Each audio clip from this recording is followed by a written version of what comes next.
Bonsoir à tous. À la une de ce journal, la résolution de la crise anglophone et la fin du conflit armé dans les régions du nord-ouest et du sud-ouest du Cameroun sont les priorités de la politique africaine des États-Unis d'Amérique. C'est du moins ce que révèle le futur secrétaire d'État Anthony Blinken, l'a fait savoir au Sénat quelques heures avant l'investiture du 46e président des États-Unis, Joe Biden, engagé à insuffler la démocratie à travers le monde, prôner la réconciliation et la prospérité économique au sein des États-Unis. C'est le dossier international du 20h. Et au Cameroun, l'assainissement du secteur des mototaxis est un véritable casse-tête pour les autorités dans la capitale économique du Cameroun. Les rois du désordre urbain et outils de mobilité urbaine échappent depuis de nombreuses années à toute réglementation en vigueur. Pourquoi les initiatives mises en place jusqu'ici ont échoué? Que propose la mairie de la ville? Élément de réponse au cœur de ce journal.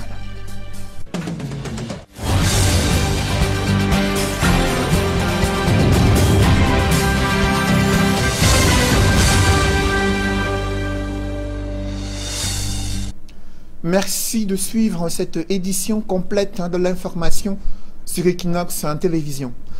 Les concours d'entrée à la fonction publique et recrutement au sein de l'armée camerounaise ont engendré la mise en place d'un réseau de falsification des documents, des faux timbres, faux cachets, fausses pièces officielles, et le matériel de fabrication a été saisi lors d'une opération menée à Yaoundé.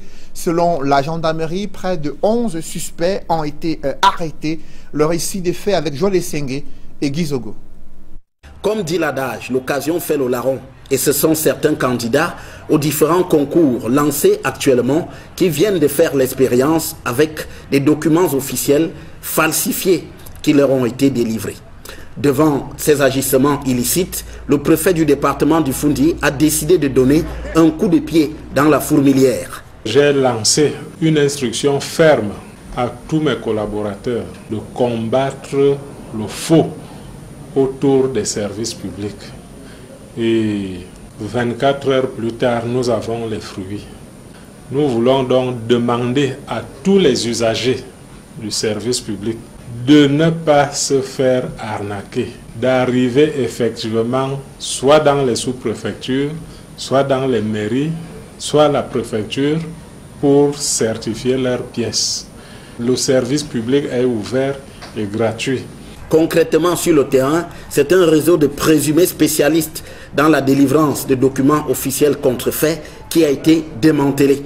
Avec mon personnel, nous avons mené un coup de poing en présence de monsieur le sous-préfet de Yaoundé 1er. Et nous sommes tombés sur les éléments moteurs, les têtes de proue de ce faux qu'on a trouvé dans un cybercafé. Leur arsenal laisse voir 500 timbres fiscaux déjà usités mais remis en circulation, un scanner imprimante et des documents prétendument officiels destinés aux malheureux candidats au concours dont les dossiers ont été rejetés.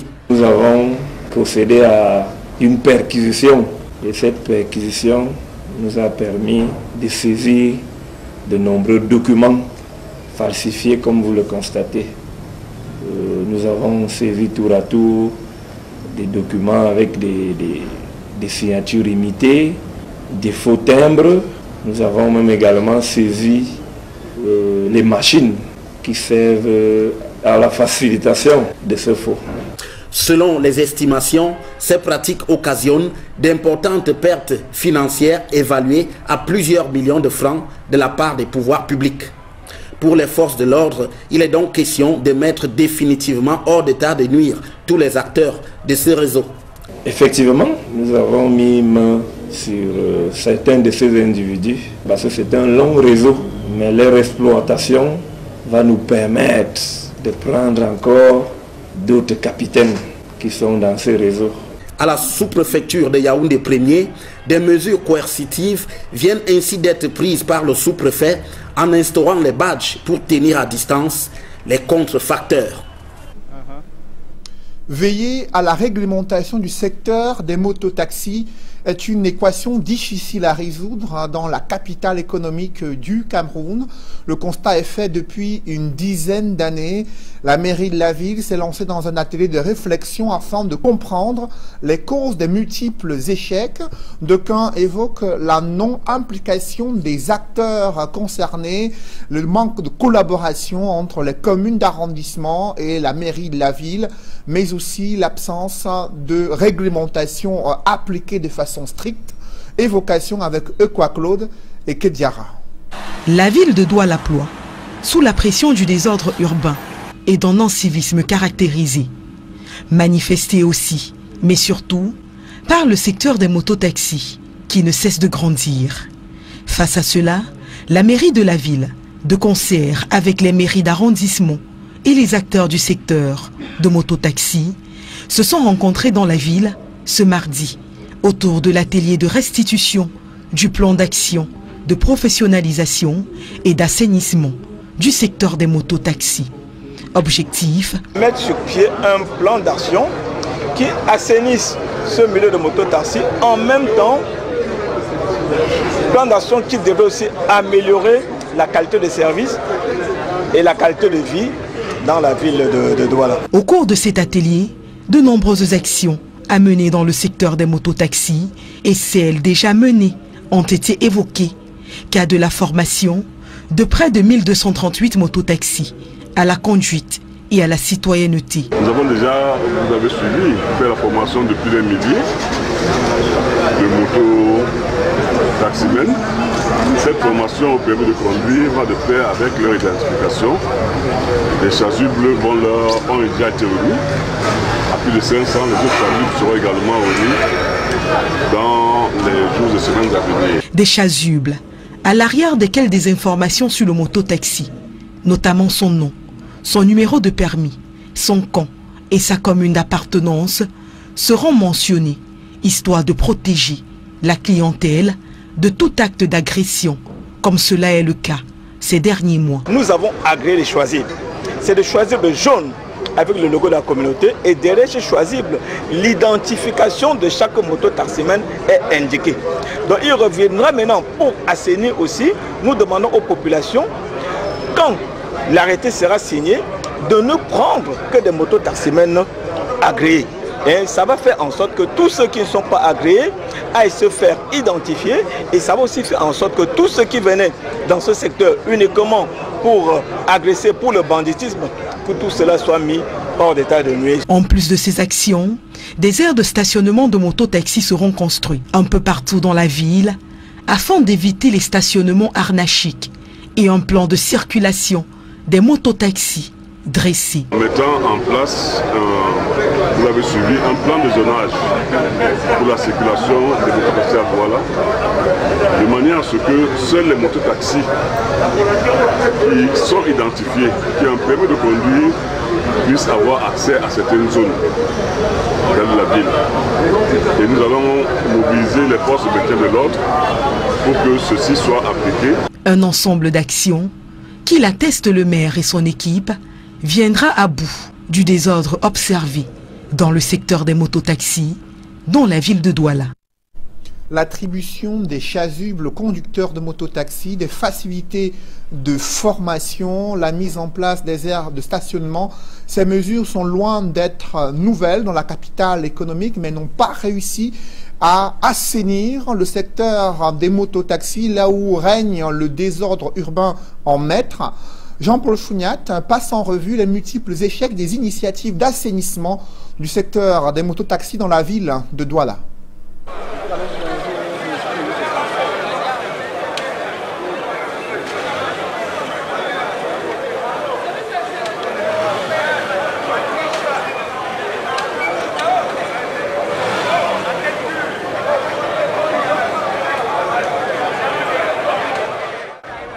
Depuis l'entrée en vigueur du décret de l'ex-premier ministre Inoni Ephrem en 2008, fixant les conditions et modalités d'exploitation des motocyclettes à usage commercial au Cameroun, ce secteur ne s'est jamais autant porté mal, comme c'est le cas en ce moment. Plus d'une dizaine d'années après cette mesure, indiscipline et incivisme à ciel ouvert inondent nos rues à tout bout de champ, même si une poignée de ces conducteurs de moto font preuve de beaucoup d'exemplarité en circulation. Dans l'ensemble, des colonies de motos vont et viennent à longueur de journée, sans le moindre document, permis de conduire, assurance, ni impôt libératoire, au vu et au su des autorités en charge du contrôle de ces pièces sur la route. À la lumière du décret de 2008, plusieurs préfets passés à la tête du département du Vouri n'ont pu véritablement faire bouger les lignes, encore moins faire respecter les textes en vigueur régissant cette activité. Les Bernards successifs, ATBD Okalia Bilaï, Nasseri Paul Beya, Bertrand Maché et tout récemment Benjamin Boutou ont vu leur enthousiasme et fermeté somnoler devant l'ampleur d'un phénomène, pourrait-on dire incontrôlable, voire non maîtrisable.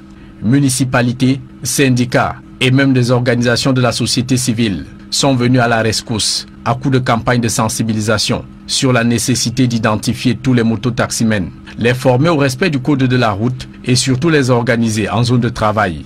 Porteuse d'un réel espoir d'assainir ce secteur d'activité, devenu aussi un fief de malfrats, l'opération n'a nullement suscité une forte adhésion populaire.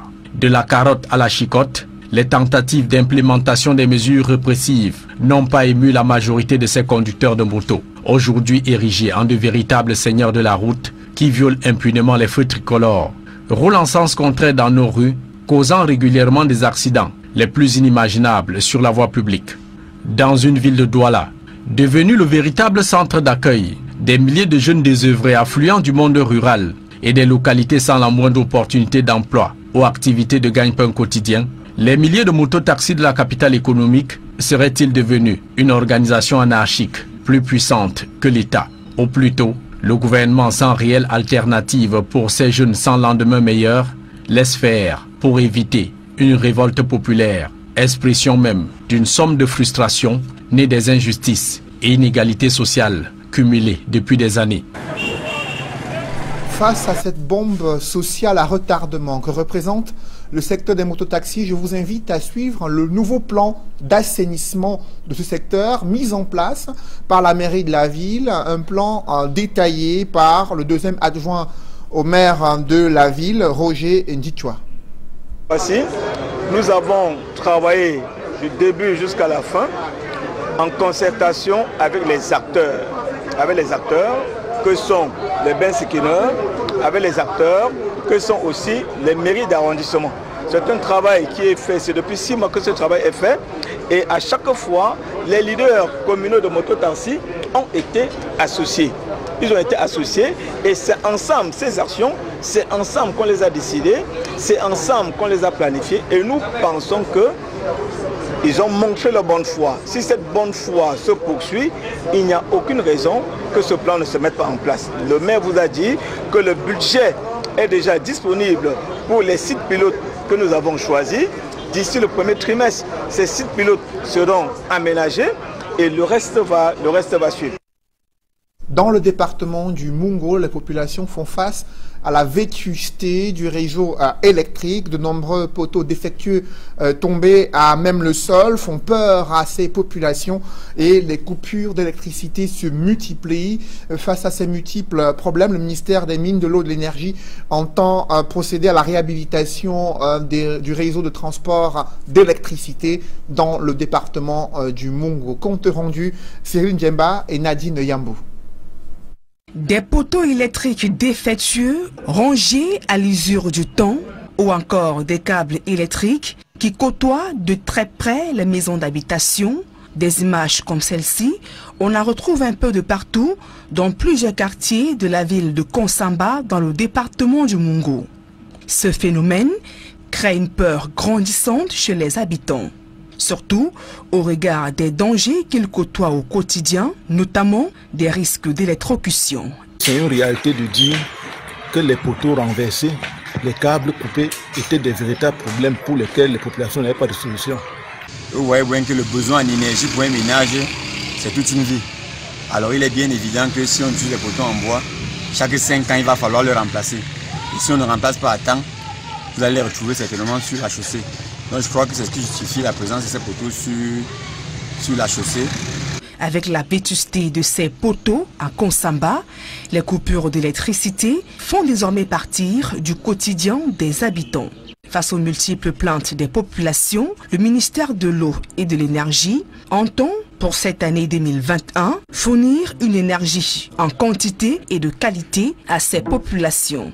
Une mission est annoncée sur le terrain pour faire un état des lieux du réseau électrique dans le département. Pour les équipes de la délégation départementale de l'eau et de l'énergie du Mungo, de diagnostiquer tous les équipements des réseaux électriques du département, de s'assurer de leur fonctionnalité, dans le but d'améliorer la qualité de service public de distribution d'électricité dans le département. Également, il sera question d'identifier toutes les localités encore non électrifiées afin de permettre à la haute hiérarchie de prendre les dispositions qui s'imposent pour l'électrification de ces localités. À la faveur de la rencontre entre les responsables de la délégation départementale de l'eau et de l'énergie du département du Mungo, membres de la société civile et chefs traditionnels, les populations de ce département espèrent enfin avoir d'ici les prochains mois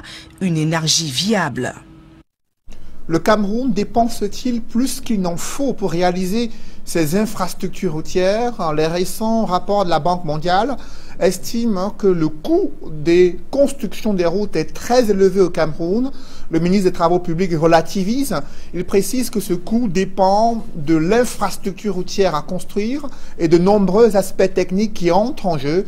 Lors d'une réunion à Yaoundé, il a évoqué également les mesures prises pour assurer la durabilité des routes en terre et l'accompagnement des collectivités territoriales décentralisées. D'autres détails avec Marcelin Gansop. Ces dernières années, des débats parfois houleux n'ont cessé d'enfler sur les coûts des travaux routiers au Cameroun. Certains estimant à tort ou à raison qu'ils étaient trop élevés par rapport à ceux pratiqués ailleurs en Afrique. Dans certains pays où les coûts des travaux des autoroutes ont été comparés aux nôtres, vous avez des autoroutes de 2 fois 2 voies, dont une plateforme de 26 mètres. Vous avez des autoroutes de 90 km par heure comme vitesse de référence, dont il y a moins de terrassement. Vous avez des autoroutes dont les coûts ne prennent pas en compte les coûts des ouvrages d'art qui ont été aménagés. Et vous avez des autoroutes dont les coûts ne prennent pas en compte aussi les aménagements sociaux, économiques de base. C'est dire donc l'option technique initiale est très déterminante dans le coût des travaux. Le gouvernement se veut clair. La construction d'une route ne se limite pas à l'infrastructure, mais également aux aménagements connexes, lesquels contribuent à l'amélioration des conditions de vie des populations riveraines. Néanmoins, la maîtrise des coûts reste d'actualité au ministère des Travaux publics. C'est que nous devons, pour tirer le coût de nos travaux routiers vers le bas, avoir des options techniques réalistes, moins généreuses, inscrites dans un investissement financier progressif. Nous n'avons pas besoin de faire une structure de chaussée pour un trafic lourd en 2021, alors que nous avons des études de trafic qui parlent d'un trafic moyen ou léger. Et le recours au bordereau des prix unitaires et non plus au prix moyen pratiqué. Le gouvernement est également préoccupé par la durée de vie des routes en terre. La contribution des matériaux locaux est ainsi envisagée avec l'utilisation du béton de sol à côté des produits stabilisants importés par les opérateurs économiques. Dans notre approche d'inventivité, il faut que nous réussissions à mieux formuler les matériaux locaux disponibles pour stabiliser nos routes. Le délégué régional du Sud-Ouest parlait tout à l'heure des scories volcaniques. J'ai déjà donné cette instruction-là d'utiliser les scories volcaniques dans une formulation donnée pour stabiliser nos routes. D'utiliser la latérite quand elle est disponible pour stabiliser nos routes. Et l'option était de pouvoir acquérir des centrales de concassage mobiles qui nous permettraient de produire nous-mêmes des granulats là où on en a besoin et éventuellement les acheminer partout. Au ministère des Travaux publics, l'on entend impliquer plus que par le passé les collectivités territoriales décentralisées dans l'aménagement des infrastructures routières. Des directives formelles ont été données dans ce sens au service déconcentré du MINTP. Et à propos de cet accompagnement des collectivités territoriales décentralisées, le ministre des Travaux publics instruit ses collaborateurs des régions et des départements à renseigner sur l'état de leur réseau routier. Emmanuel Nganon-Djoumessi fixe également les lots à attribuer aux entreprises prestataires pour garantir la sérénité durant l'exécution des travaux. Je vous invite à suivre le ministre des Travaux publics, Emmanuel Nganon-Djoumessi.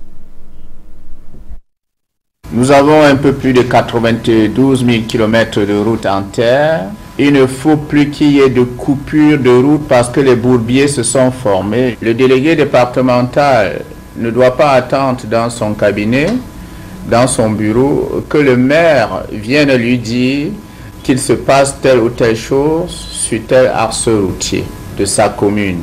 Il est bon que le délégué départemental, à l'entame de son année, et en première page de son plan d'action, la reconnaissance, l'état de son réseau routier. De telle manière qu'il peut même, dans une approche de proactivité, susciter une concertation avec un maire donné, parce qu'il aura rendu compte au préfet du département de l'état du réseau routier.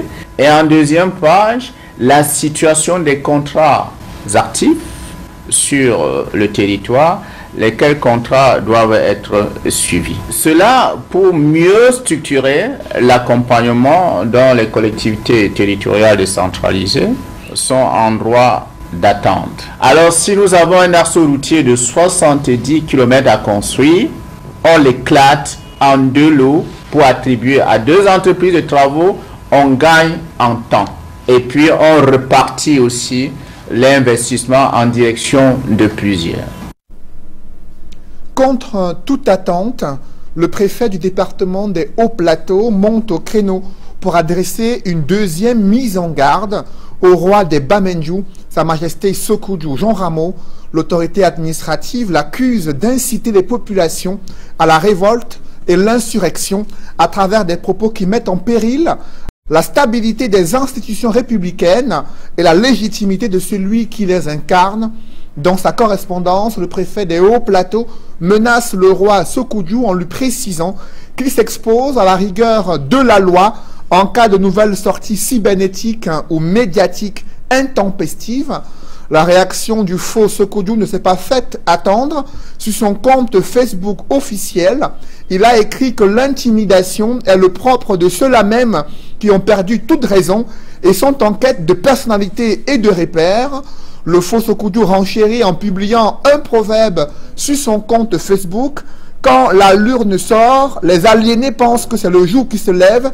C'est pourquoi certains se retrouvent toujours en train de marcher la nuit, a-t-il indiqué. Et restons dans la région de l'Ouest où des chefs traditionnels font le procès du code électoral, du processus électoral ayant abouti à la mise en place des conseils régionaux, illustration dont la Menoie où l'élection est à reprendre. Le conseil électoral a rencontré des chefs traditionnels pour comprendre les causes de l'échec de l'élection du commandement traditionnel dans la mise en place du conseil régional de l'Ouest. Explication avec Leclerc Tsakem. Réunis à Tsan, les membres d'élection de Cameroun, les chefs traditionnels de la Minois, dont la liste des représentants a été disqualifiée lors des précédentes et toutes premières élections régionales, passent en revue la copie de cette échéance et tentent d'exorciser les maux qui ont miné les élections dans la région de l'Ouest, particulièrement dans la Minois. Le code électoral que vous nous brandissez là était un code électoral de portée générale. Mais on s'aperçoit que c'est un code électoral exclusif pour le département de la Menoie. Parce que pendant qu'on a rejeté ma liste, celles de nos collègues du ONCAM n'ont fait l'objet d'aucune inquiétude. Et l'ECAM n'était pour autant pas absente.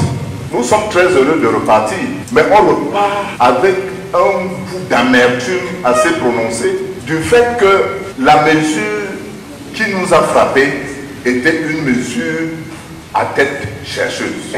Nous aimerions faire comprendre que, tel que c'est parti, pour ce mandat, nous aurons la Menoie ayant 20 groupements. On aura donc 2 postes qui va desservir 19 groupements. Alors qu'un groupement tout tranquille est là et attend les bienfaits de l'article 181 du Code électoral. La liste que conduisait le chef Bamendou, Sa Majesté Tidi Gabriel, avait été déboutée à quelques jours des élections du 6 décembre dernier, suite à un recours gracieux des représentants du commandement traditionnel de la Minois au chef de l'État. Une décision du président Paul Biya viendra convoquer pour le 4 avril 2021 une session spéciale pour l'élection des représentants de la Minois au sein du Conseil. Mais les violences semblent toujours ne pas s'accorder au sein de ce dernier. Même dans cette salle, nos pères, nos frères s'efforcent plutôt à vous distraire quant à la notion de la composante sociologique.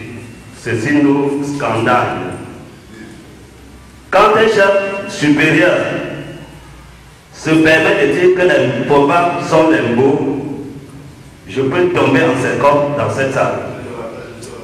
Un ressortissant du groupement Ponsatoula dans l'arrondissement de Foucault, que nos aïeux ont accueilli parce que trop gentil, aujourd'hui obtient un groupement par infraction, se permet de clamer au effort qu'il est devenu mot. Le Conseil d'élection Cameroun appelle les autorités traditionnelles à enterrer l'âge de guerre afin de procéder de manière démocratique au choix de leur leader. Cette rencontre sonne comme un début de solution pour bon nombre d'entre ces autorités traditionnelles qui souhaitent apporter à travers leurs représentants leur pierre à l'édifice. Le 46e président des États-Unis s'apprête à signer 17 décrets en tant que nouveau chef d'État des États-Unis d'Amérique, Joe Biden, qui a prêté serment ce jour lors d'une cérémonie d'investiture où le peuple américain n'a pas pu y assister en personne en raison des mesures barrières et du contexte de crise lors de la passation entre Donald Trump et Joe Biden. Le nouveau président des États-Unis s'est engagé à redorer le blason de son pays sur le plan international. Il a appelé à la réconciliation entre Américains et s'est positionné en faveur des alliés traditionnels des Américains, interpellant à la fois le monde sur les principaux défis climatiques, économiques et sécuritaires. Je vous invite à présent à suivre Joe Biden, 46e président des États-Unis d'Amérique. Cette clameur de justice sociale qui nous tient depuis plusieurs siècles, nous tient encore. Nous ne pouvons plus attendre. Ce cri pour survivre, nous l'entendons de la planète elle-même. C'est un cri qui va à l'encontre du suprématisme blanc, du terrorisme intérieur, des menaces que nous devons regarder et contre lesquels nous devons vaincre. Nous devons relever ces défis parce que l'avenir des États-Unis exige de nous non seulement des paroles, mais bien l'élément essentiel de la démocratie, l'unité. Oui, l'unité. Le 1er janvier 1866, Abraham Lincoln a signé l'acte d'émancipation. Et je cite, il disait, si mon nom trouve une place dans l'histoire, ce sera bien à cause de cet acte, et j'y mets toute mon âme. Aujourd'hui, en ce jour de janvier, toute mon âme est consacrée à l'union, la réunification de notre pays. Vous l'avez suivi, Joe Biden, qui compte consacrer toute son énergie à la réunification des États-Unis. Il a cité l'unité, la démocratie et les questions de sécurité. Et quelle sera la politique africaine de la nouvelle administration Biden? Les mécanismes du soft power seraient davantage activés pour permettre à cette puissance mondiale de se positionner contre les dictatures africaines et contribuer à la fin des conflits sur le continent africain. Mais les analystes politiques restent prudents. Les intérêts géopolitiques et géoéconomiques pourraient bien orienter les décisions de l'administration Biden. Des précisions avec Gizogo. Veuillez lever la main droite. La traditionnelle interrogation sur la politique africaine du nouveau locataire de la Maison Blanche se pose forcément avec l'arrivée de Joe Biden. Pour l'analyste politique Flavien Elundu, Joe Biden va introduire des lignes de fracture, même si dans l'ensemble la politique africaine n'est pas la priorité pour les États-Unis. Forcément, Joe Biden ou la nouvelle administration Joe Biden viendra avec une nouvelle version ou un nouvel verset de la politique américaine, surtout en Afrique. Il faut aussi comprendre que la politique africaine n'est pas forcément centrée comme étant une priorité pour les Américains. Elle s'inscrit juste dans la vision globale. Pourquoi? Parce que les Américains peuvent user des relais sur le continent africain tel que la France. Pour y arriver, le politiste suggère que l'approche démocrate faite des mesures devrait y contribuer. Les lignes idéologiques diffèrent. D'un côté, nous avons les républicains qui sont beaucoup plus dans le hard power, ce qu'on qualifie de hard power, la coercition, et les démocrates vont dans la logique un peu du soft power, c'est-à-dire un pouvoir de séduction, une forme d'apaisement. C'est dans cette logique-là que M. Biden peut essayer de revenir sur le continent, parce que l'avènement de M. Biden comme 46e président montre aussi que l'Amérique doit rassurer ses partenaires. Au demeurant, Flavien Elundu écarte l'idée que les chefs d'État africains devraient être rassurés par le président américain, mais plutôt qu'ils devront scruter le respect qui leur sera accordé. Les chefs d'État africains ne devraient pas être rassurés. Les chefs d'État africains sont dans la poursuite de voir comment Joe Biden pourra les traiter contrairement à M. Trump qui les a traités comme il faut dire de merde. On suppose que M. Joe Biden viendra avec un discours assez un peu éloquent ou assez commode. Au total, dans la balance, l'on s'accorde à créditer Joe Biden d'une politique qui pourrait s'avérer plus conciliante avec le continent africain. En tout cas, loin, très loin de Donald Trump. Et c'est son futur secrétaire d'État américain qui donne les couleurs de cette politique africaine. Anthony Blinken a été auditionné au Sénat et sur la politique africaine, il a insisté sur la résolution de la crise anglophone et la fin du conflit armé dans le nord-ouest et le sud-ouest. Ce sera un sujet, un dossier prioritaire pour le département d'État américain. Je vous invite à suivre ce morceau choisi de son audition devant le Sénat américain. Je pense que ça commence par un engagement actif. Ne pas être absent quand ces problèmes surgissent. Je partage les inquiétudes des Éthiopiens. Nous avons vu des actions troublantes y incluent les atrocités contre les populations du Tigré et les réfugiés érythréens en Éthiopie. Il faut plus d'accès à la région. L'effort pour mettre sur pied le dialogue pour résoudre le conflit. La communication doit être restaurée. Nous avons besoin de plus d'accès pour l'aide humanitaire dans cette région. Nous sommes aussi concernés parce que la crise peut déstabiliser toute la corne de l'Afrique. La diplomatie américaine doit s'engager davantage pour résoudre ce problème. Nous sommes également concernés par l'élection en Ouganda et les problèmes au Cameroun. Les violences contre les populations anglophones. Il y a plusieurs endroits comme ça où les États-Unis peuvent faire la différence. Et cela commence par l'engagement.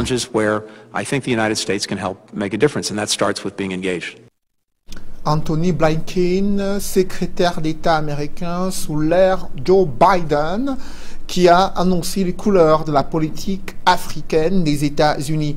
Et en sport, le Cameroun a fait match nul pour sa deuxième sortie dans le cadre du championnat d'Afrique des Nations face au Mali, 1 but partout. Et la deuxième rencontre qui se joue actuellement à Yaoundé, Burkina Faso face au Zimbabwe, déjà 1 but partout pour la deuxième rencontre. On est à la 34e minute. L'analyse des performances de ces différentes équipes et la position du Cameroun, vous pourrez la suivre à partir de 22 h lors de l'émission consacrée au décryptage des performances des équipes engagées dans cette compétition, des experts de haut vol réunis autour de Sylvestre Hippolyte Zangao. Mesdames, Messieurs, c'est la fin de ce journal. Merci de l'avoir suivi. Juste après cette édition de 20h, retrouvez Serge Alain Autou et ses invités pour le débrief du journal sur le plateau d'Equinox Soir. Serge Alain. Le torchon commence à brûler entre le préfet des Hauts-Plateaux et Sa Majesté Soukoudjou, Jean Rameau, roi de Bamendou. L'autorité administrative vient d'adresser une deuxième mise en garde au roi des Bamendou, Sa Majesté Soukoudjou, Jean Rameau. Il accuse d'inciter les populations à la révolte, à l'insurrection, de mettre en mal les autorités, les institutions républicaines et de mettre en mal la légitimité de celui qui les incarne. Il prévient le chef traditionnel qu'il s'y multiplie encore des sorties cybernétiques et médiatiques intempestives. Il fera face à la rigueur de la loi. La réponse du chef ne s'est pas fait attendre. Il a fait une sortie cybernétique, estimant que celui qui est dans l'intimidation ne peut le faire parce qu'il est en manque de repères et en perte de personnalité. Il a également sorti un proverbe digne d'un roi gardien des traditions que seul le préfet pourrait interpréter. C'est Jalan. Voilà, madame, monsieur, c'est donc l'essentiel. Et qu'il en soit, deuxième partie. Bonne soirée à vous, Cédric. Bonne soirée à vous, Serge Alain. Rendez-vous demain. 20h. Dans un instant, la suite. Et qu'il en soit.